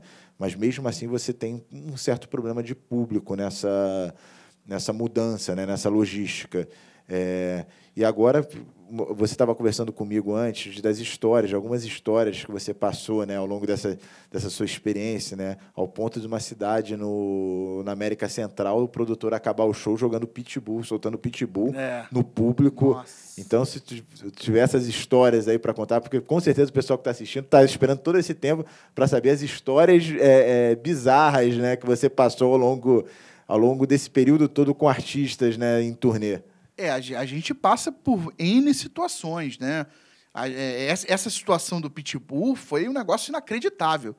A gente estava em São José, eu estava com uma banda de thrash metal da Inglaterra, a gente estava em São José, né? E o produtor de lá, eu já tinha ido várias vezes um show com ele resolveu fazer um show numa chácara. Então o negócio era no meio do mato. Aí ele vendia o ingresso junto com o ônibus. O ônibus levava, ele pegou pontos da cidade, você tinha um ônibus, a pessoa entrava, ia para lá e depois, no final, deixava no mesmo ponto e tal. E aí botou um monte de banda, aquela coisa toda, tal, e a banda principal era essa banda que eu estava trabalhando. Chegou lá, aquela velha história. Não, que parte de equipamento foi bacana, o hotel foi bacana, mas super atrasado, né? Aquela coisa atrasada. Aí você chega, você tem, nesse caso, se aplica a turnê que eu te falei, que foram 18 datas em 19 dias, e aí você não podia perder um voo ou atrasar um voo, porque senão você ia se ferrar. Foi o exemplo que a gente deu há pouco do TTNG, né? Atrasa um, atrasa o resto.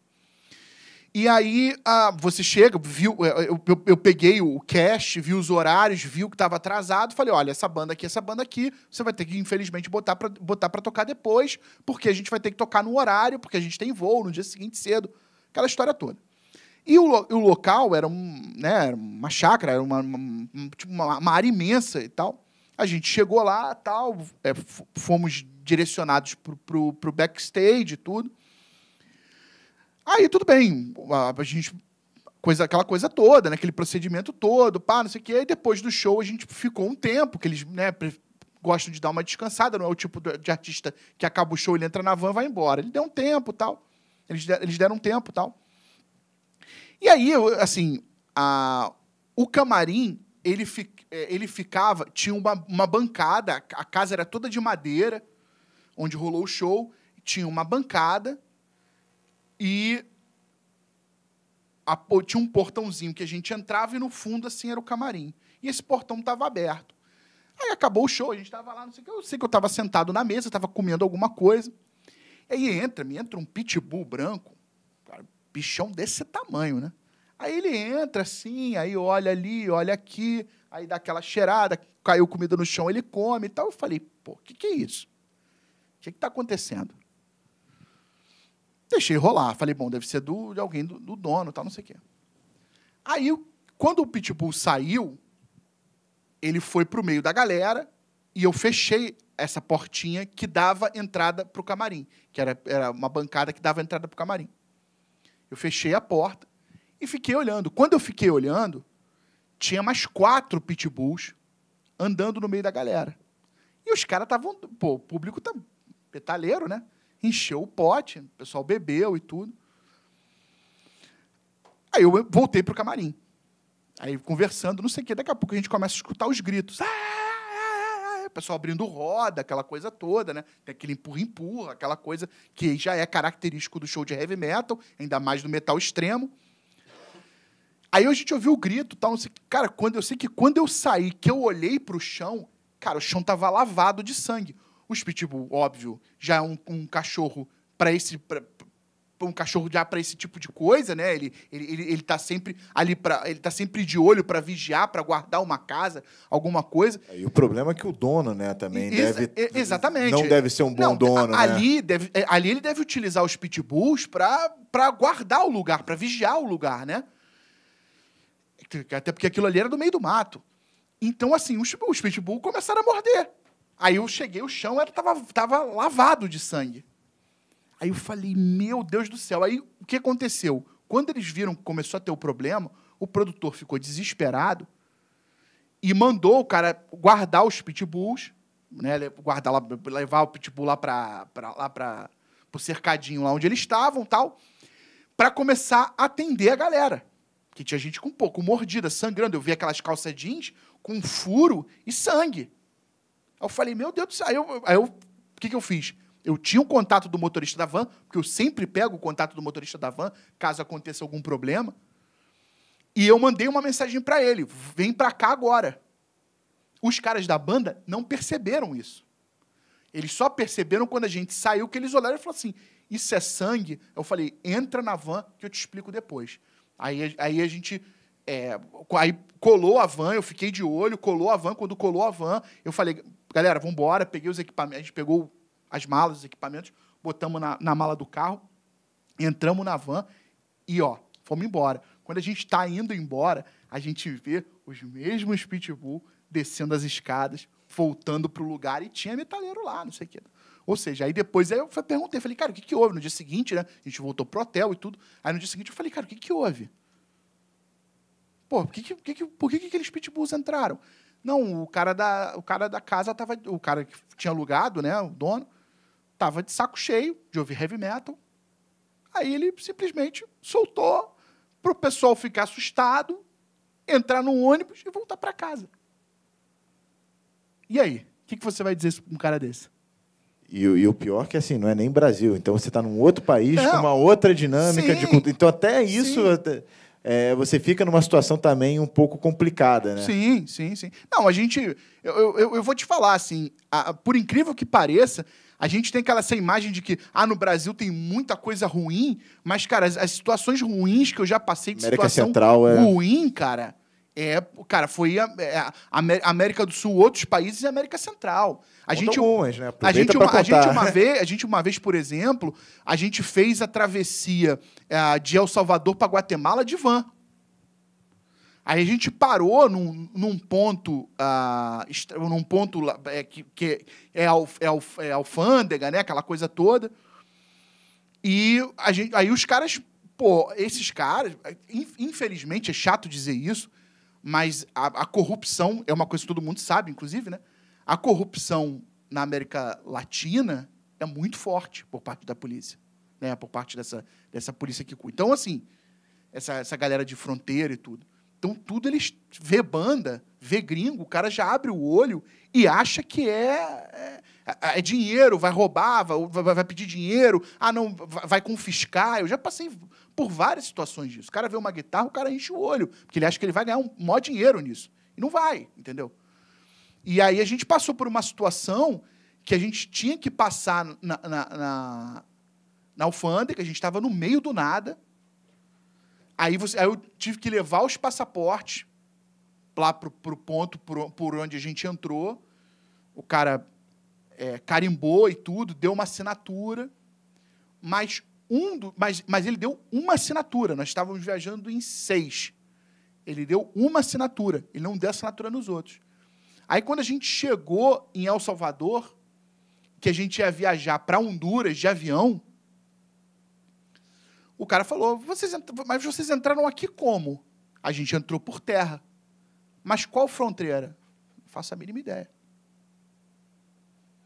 Não, mas isso aqui não é possível. Como é que vocês entraram? Vocês entraram ilegal. Não, a gente não entrou ilegal.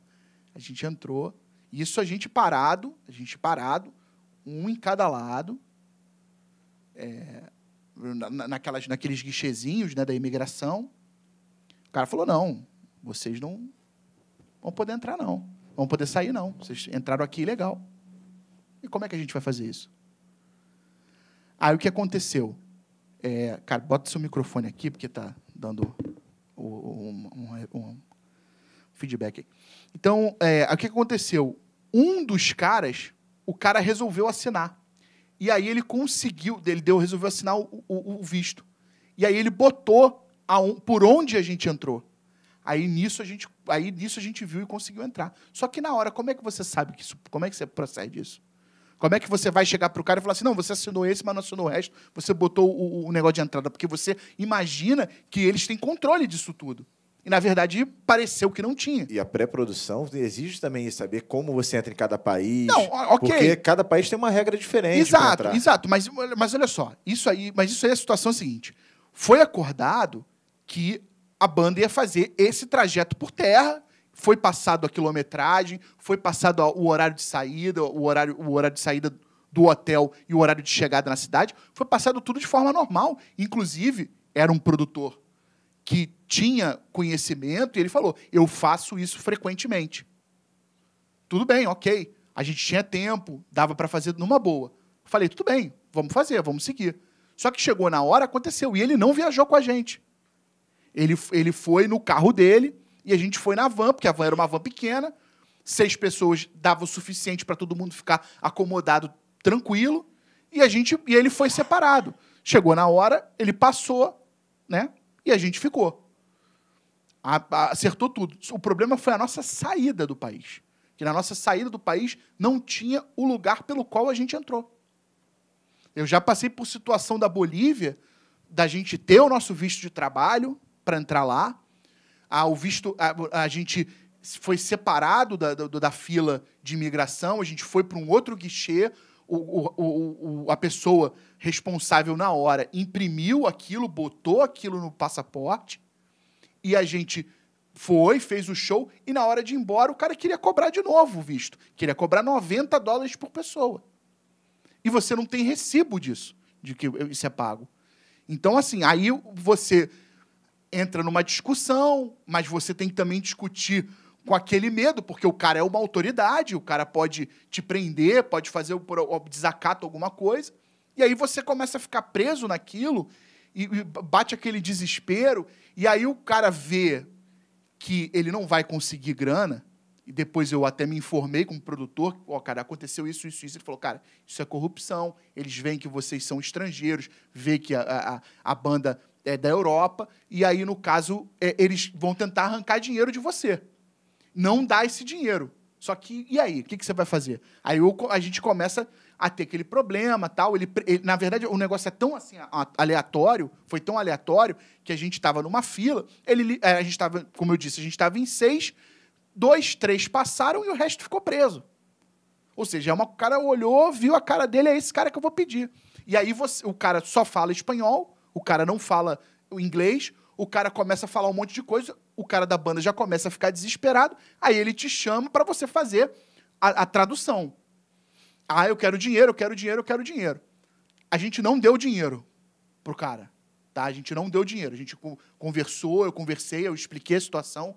A gente não deu dinheiro pro cara. Mas até a gente chegar no nosso portão de embarque, a gente passou por todo tipo de constrangimento de revista que você possa imaginar, com droga. Os caras acharam que a gente estava com droga, vê aqueles caras tatuadão, pá, cabeludo, piercing, aquela coisa toda. A gente passou por uma quantidade de constrangimento absurda de revista de droga até a gente conseguir chegar ao portão de embarque. Você tinha dito antes uma coisa até interessante, que a gente fala, Brasil, questão, e eu já conversando até com artistas lá fora, eles têm muito medo da América Latina, né? A fama da América Latina, até porque eles veem o que eles veem no jornal, né? É a mesma coisa da gente ver o Oriente Médio e achar que o Oriente Médio vive em guerra, quando não necessariamente é assim. Então, eles têm uma imagem, um preconceito da América Latina já formado por questões, principalmente Estados Unidos, por conta do México, da história dos cartéis, Colômbia, que não necessariamente é verdade para o turista, né? Obviamente, o turista, em qualquer lugar do mundo, ele tem um alvo nas costas. Para criminoso, para corrupção, para qualquer forma, porque ele não é do local, ele não conhece a realidade local. Então, isso não vai ser só América Latina, como vai ser na Europa, vai ser na Ásia, vai ser nos Estados Unidos.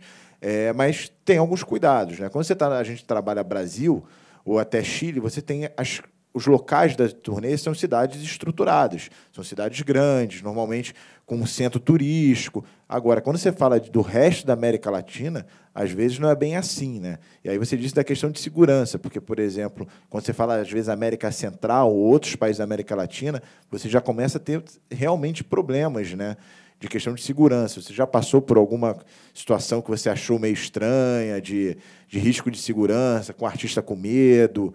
México tem muito isso, né, em cidades de interior, porque o interior do México tem público também, então muito artista vai para o interior do México, né, e aí você acaba ficando assustado com alguma coisa que acontece, que eles interpretam, às vezes até problema de interpretação do artista. Eu acho que hoje em dia não tem mais tanto esse preconceito, não.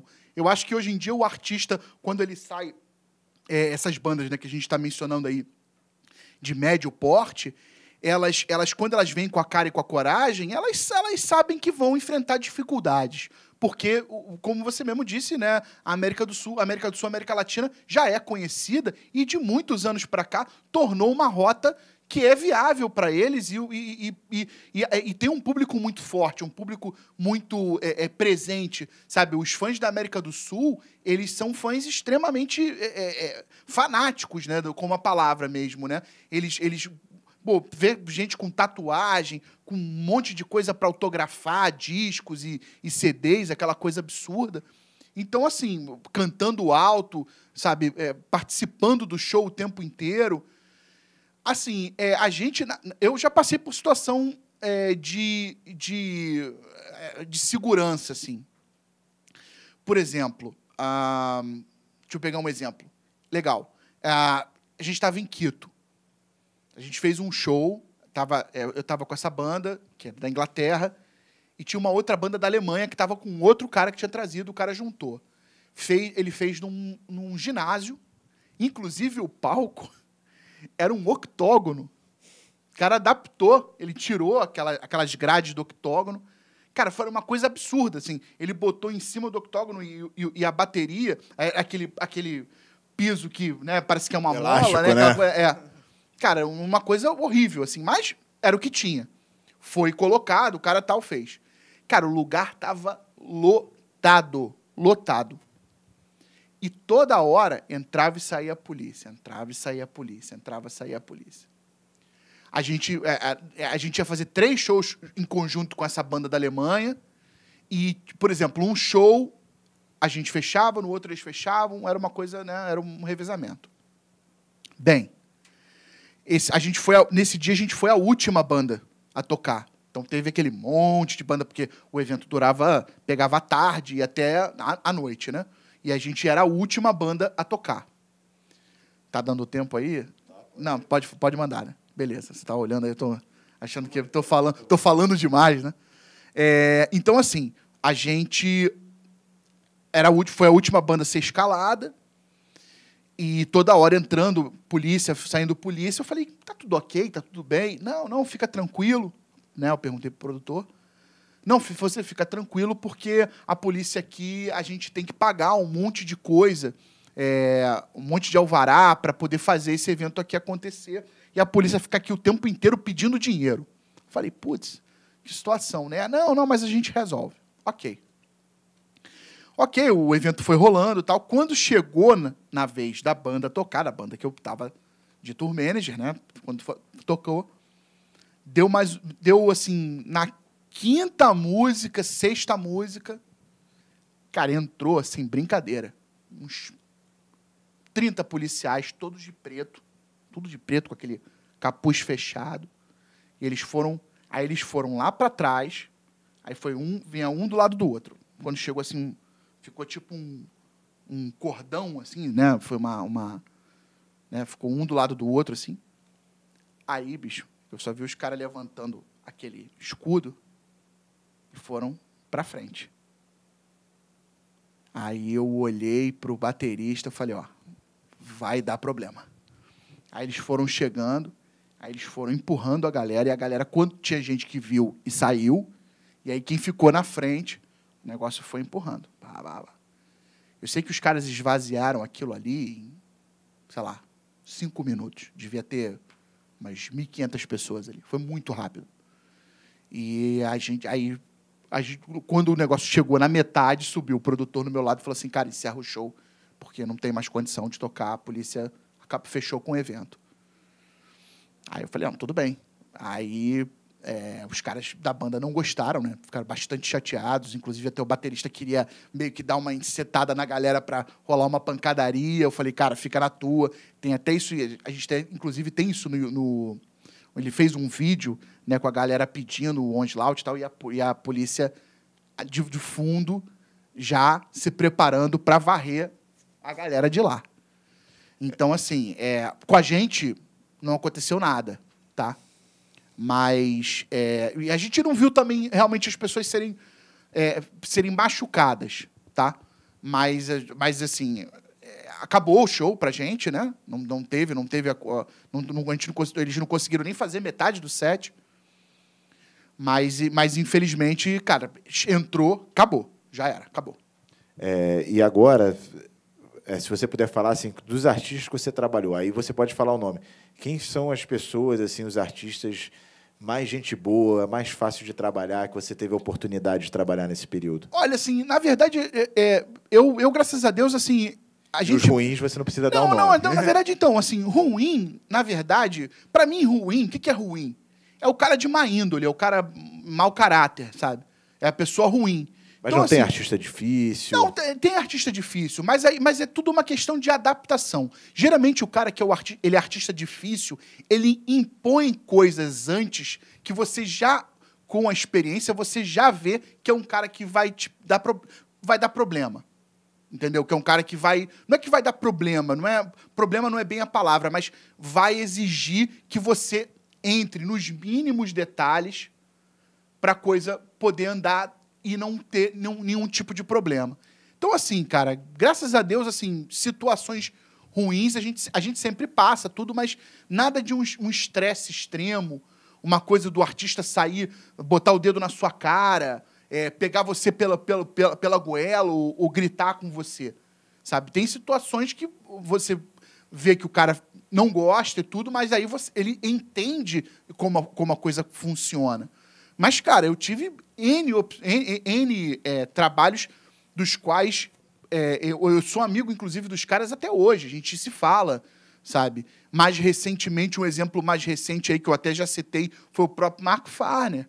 Pô, cara, Mark Farner foi vocalista e guitarrista do Grand Funk Railroad, uma banda que vendeu milhões de discos nos Estados Unidos, foi talvez uma das maiores bandas de rock de todos os tempos dos Estados Unidos. Cara, eu tenho um WhatsApp do cara, o cara me manda mensagem dando Feliz Natal, Feliz Ano Novo. O cara, quando acabou a turnê, ele me presenteou com uma caixa com um monte de camiseta. A gente fez 10 shows aqui na América do Sul. Foi super bacana, foi super legal, o clima foi muito bom, e ele já é um senhor, ele já tem os seus 74 anos, e a coisa foi muito bacana. Mas, assim, exemplos bacanas, Candlemass, em 2016, que é uma banda de Doom Metal, uma banda icônica de Doom Metal. Também a gente fez vários shows, foi uma ralação pesada, mas no final foi muito legal, foi muito compensador. O UFO, né, da maneira que quiserem falar, eu falo UFO, para já simplificar, mas o UFO, em 2010, ninguém acreditava na banda. Ninguém sabia o que era o UFO.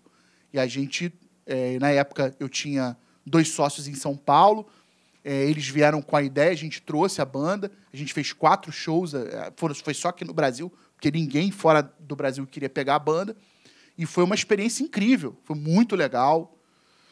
Deixa eu pegar outros exemplos aqui. O Mark, Candlemass, o UFO. A gente, assim, porque, cara, esse exemplo mesmo do Onslaught, que a gente fez essa turnê, que eu citei vários exemplos, cara, foi uma turnê muito legal, porque ela foi extremamente cansativa, porque foram 18 shows em 19 dias na América do Sul, isso é voo todo dia voo. Mas, assim, o clima entre a gente era um clima de time mesmo, sabe? Todo mundo ali estava em prol da coisa acontecer, porque viu que era difícil, viu que era complicado. Os caras mesmo, durante a turnê, meio que se arrependeram de ter aceitado da maneira como foi feito. Mas mesmo não, foi que a gente aceitou, a gente topou, nós vamos fazer. Então, a coisa toda foi muito bacana. A gente fez um time muito legal. Fora do Brasil, cara, a gente fez o Venom Inc. em 2015, que a gente fez América Latina, a gente foi muito bacana também, foi muito legal. Aí depois, isso foi em dezembro, em janeiro, eu fui chamado para fazer a turnê deles na América do Norte, nos Estados Unidos e Canadá. A gente foi em janeiro, um frio absurdo. A gente foram, se não me engano, 36 shows. Né? A gente ficou um pouco mais, eu fiquei mais ou menos uns 38 dias nos Estados Unidos. Foi muito legal, também foi uma experiência incrível. Às vezes que eu fui para a Europa também com bandas, também foi muito bacana. A Europa, pô, é o meu lugar do coração, eu gosto pra caramba. Então, assim, tem N situações, assim, na verdade, assim, exemplos ruins de um show aqui, um show ali, que não foi o esperado. Mas, assim, em termos de turnê, a gente sempre cria... Porque, assim, a gente tem que... quando a gente entra em turnê, a gente tem que se entender. Porque a coisa flui de uma maneira que o convívio tem que partir internamente. A gente tem que se abraçar, tem que todo mundo entender como um ou outro trabalha, respeitar e fazer a coisa acontecer. Sabe? Então, assim, para mim, experiências ruins são muito, muito pequenas comparadas às boas. Às vezes você tem uma experiência ruim numa turnê, mas que você pega num geral, a turnê foi excelente. Então, você acaba contando isso como uma experiência positiva. Para mim, assim, eu sou eternamente grato de ter a oportunidade de trabalhar com o que você ama. Isso é uma coisa muito difícil. Então, assim, você sabe que todo trabalho você tem o lado bom e o lado ruim. Então, assim, quando você faz o que você ama, o lado ruim acaba sendo uma coisa totalmente descartável, sabe? Porque o que vale no final são as experiências. É de você trabalhar numa turnê de uma banda que você ouviu quando você tinha 12 anos de idade, que você fala, meu Deus do céu, cara, eu não acredito que esse cara que tá aqui do meu lado, a gente tá comendo ovo com bacon, tomando café com leite, sabe? É uma coisa surreal, sabe? É surreal. Então, assim, experiência ruim, para ser bem sincero, o que me recorda é de show, né? Tipo, uma situação de não ter equipamento, de você ter que cancelar, que isso para mim é a pior coisa, do que realmente você ter uma coisa boa, entendeu? E, Rodrigo, agora, quais são os seus planos da OnStage, né, para 2021, 2022? O que pode esperar aí, o pessoal que está assistindo pode esperar aí, o que você quer também realizar nesse período aí agora, nesse novo começo, recomeço, né? Uhum. Vamos começar do zero, porque para várias pessoas desse meio é um novo começo mesmo, uma nova dinâmica.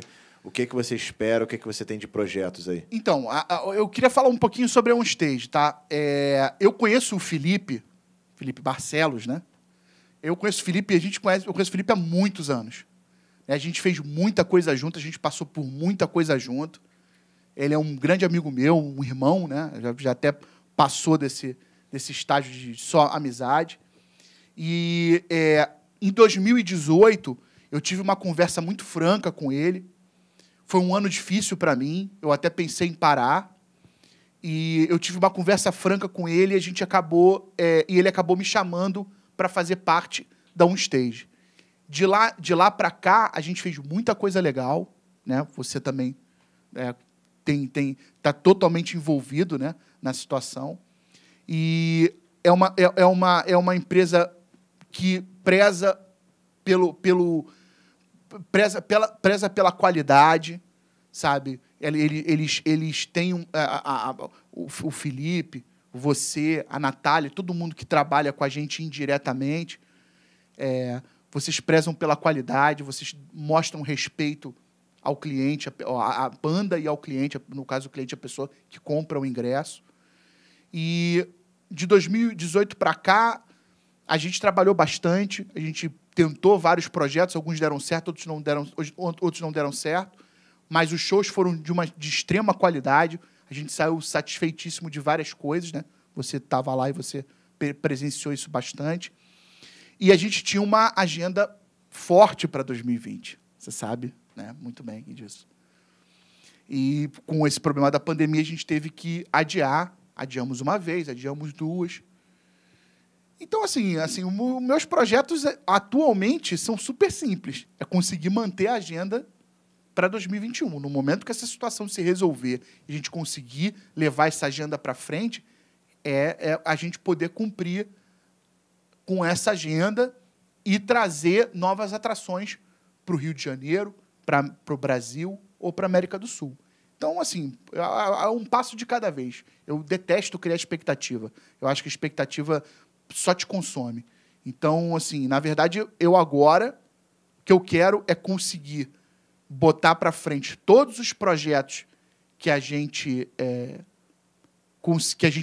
tinha feito, tinha projetado para 2020, e dali desse ponto a gente conseguir subir. Porque a química entre a gente é tão legal que eu acho que a gente tem a crescer mais e mais e mais. Agora, inclusive, somado, né, a equipe entrou, que vai falar aí amanhã, né, o Renato Leone, que é um cara sensacional. Eu conheci ele em 2018, no primeiro evento que a gente fez, que foi o workshop do Phil X, né, que eu voltei a trabalhar com o Felipe. Para quem não conhece, é o guitarrista do Bon Jovi. O Phil X é o guitarrista atual do Bon Jovi, substituiu... E o Rodrigo Leone é uma pessoa que você não pergunta com quem você trabalhou, né? Com quem do pop rock nacional você não trabalhou. Ele é uma lenda, uma lenda. E é um cara extremamente simples, proativo, humilde, sabe? Não tem ego, cara. Não tem ego. Então, assim, ele entrando na OnStage, nessa parte artística, que é uma novidade que a gente, né, vai falar mais para frente, eu acho que vai ser bacana somar forças, né? E aí fazer a coisa expandir e a gente conseguir ficar forte no mercado. Essa pandemia foi muito difícil para o produtor pequeno, mas para mim acho que foi mais difícil para as produtoras grandes, que contratavam um monte de pessoas e teve que mandar um monte de gente embora. É muito triste isso. E a gente, que é o produtor pequeno, a gente, mal ou bem, daqui a ali, a gente conseguiu viver, né? A gente conseguiu sobreviver, né? Sobreviver, essa é a palavra. Então, eu acho que daqui para frente a gente tende a crescer, sabe? O trabalho, todo mundo ali está em sintonia, o trabalho tem como crescer, e eu acho que a gente daqui para frente vai fazer bons eventos, e a produtora vai seguir. Os meus planos realmente é só voltar a trabalhar. Eu só quero voltar a trabalhar, sabe? É a única coisa que eu peço. E para finalizar, qual artista que você ainda não trabalhou, mas sonha trabalhar? São vários. Eu até falei ontem com o Felipe. Cara, eu gostaria muito... eu gosto de trabalhar com um artista chato, né, que aquele dia a gente conversou. Tem certas bandas na minha lista que são bandas detalhistas, que são conhecidas como bandas ou artistas problemáticos, mas que, na verdade, são aqueles que a gente rala pra caramba, porque a gente quer provar pro cara que a gente é bom pra caramba, que a gente consegue fazer, e o cara vai chegar e vai falar, não vi cara melhor pra fazer. Então, são os exemplos que eu gostaria muito de trabalhar. Manowar, que é uma banda que tem uma estrutura mega. Eu queria muito trabalhar com Wasp, que é uma banda de heavy metal, hard rock americana, que também é a figura principal da banda. Eu já ouvi falar histórias de que é um cara dificílimo. O Yngwie Malmsteen, que é um guitarrista sueco, que também é um cara difícil, né? E aí, para o pessoal entender que se diz difícil, não é porque a pessoa é difícil, é babaca, é porque a pessoa é detalhista. É detalhista, é metódica, exatamente. Então tem que quer tudo certinho. E está dentro do direito de exigir tudo certinho. Claro, entendeu? sem dúvida.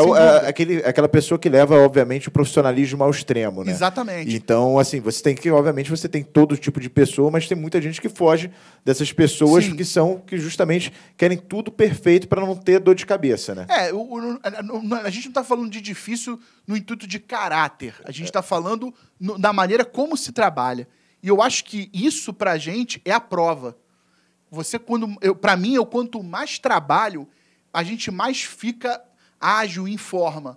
Então, eu gostaria de fazer, como eu falei, Manowar, o Wasp, o Malmsteen, que são artistas difíceis de trabalhar. Provavelmente vão ter outros, né? Que mais a gente...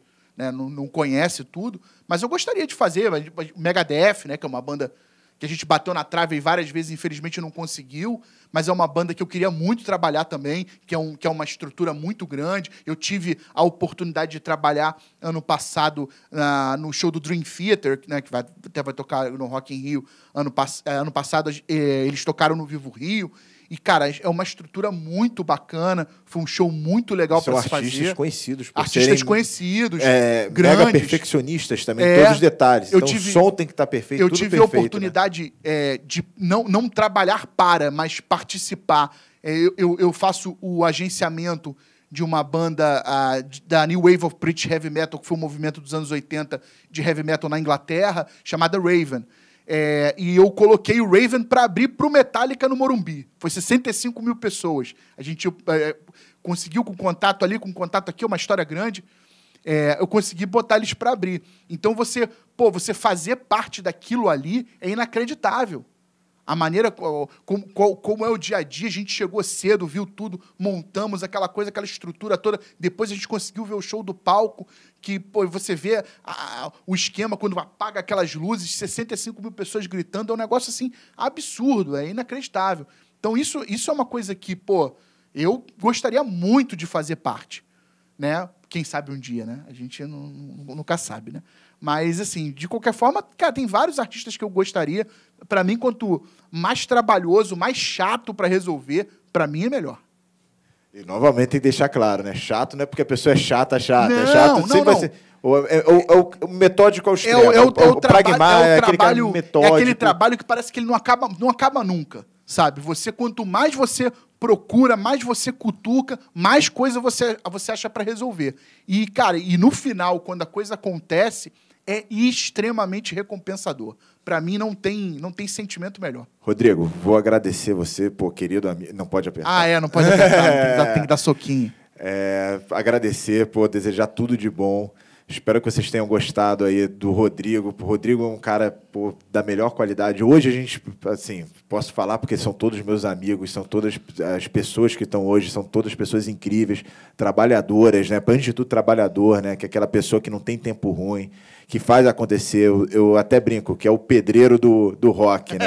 É o pedreiro da produção, que é o cara que faz tudo. Se tiver que montar o palco, botar cimento para o show acontecer, vai estar lá, vai estar fazendo. Então, assim, é uma honra estar com vocês aqui. Então, agradeço muito você ter vindo, conversado, explicado um pouco, explicado a sua experiência, né? E aí vai ser até uma coisa que os três têm experiências, às vezes, parecidas, mas com visões diferentes, né? Com perspectivas diferentes. E às vezes até em lados diferentes, né? Porque o Felipe e o Jonathan também vão como artistas, né? E isso é muito interessante e é uma coisa que, para quem gosta de produção, eu acho que é o principal, que é o cara que sabe fazer do começo, né? Do básico mesmo, que é isso, desde de estar ali na entrada, contando o ingresso, até o que consegue fazer o espetáculo, fazer um show de estádio. Então, essas pessoas têm essa capacidade, então, é uma experiência incrível, e é uma experiência que, assim, independente, obviamente, da estrutura, que é uma coisa típica do rock, que é aquela coisa do fazer acontecer, não importa a condição. Rodrigo, agradeço novamente a sua presença. Eu agradeço. Obrigado, todos vocês, aguardem que tem mais aí por vir.